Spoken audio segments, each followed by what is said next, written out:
Hello and welcome to the Mindset tutorial series. In this video, I will give you a sampling of the plotting and charting options within Mindset and show you how to highlight, select, and filter data across several visualizations at the same time.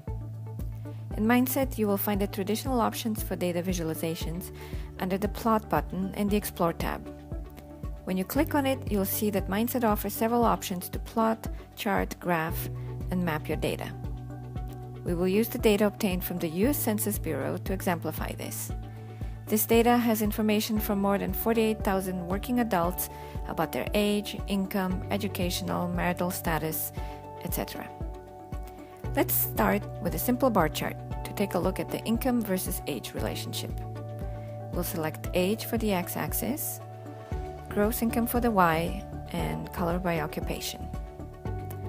By the way, these options can be chosen from the menu here or drag and drop from the column list. Highlighting the data in the legend already reveals interesting patterns. For example, the armed forces category is large among the 37 to 55-year-olds, but non-existent thereafter. Another way to look at the data in an aggregated fashion is heat map. Let's use it to see how education and hours worked relate to income. I'll pick those two for the X and Y axis. Again, color it by income and notice, for example, that on average, people with a 6th grade education working 90 hours per week make as much as the people with a master's working less than 10 hours per week.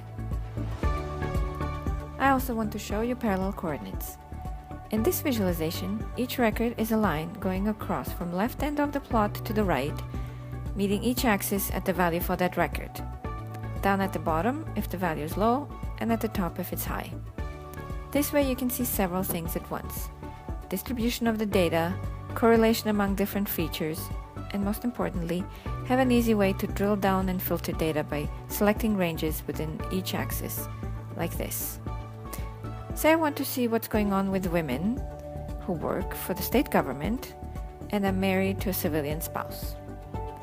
I can see they follow a general pattern of above high school education, mostly 40 to 60 hour work week, and a wide range of income. Now let's compare that to the ones that are divorced.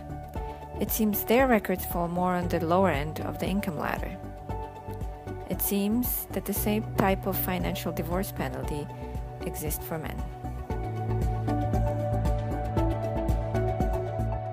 I now want to show you how these visualizations can be cross-referenced through highlight and filter. First of all, notice that the selections we have been making are recorded here in the Select and Filter panel.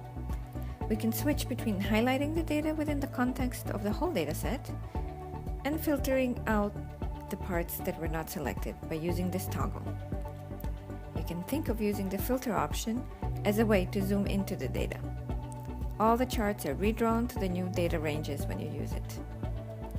If we switch into a multi-window mode, in which all the visualizations can be seen together, I can show you how the cross-referencing of selections work.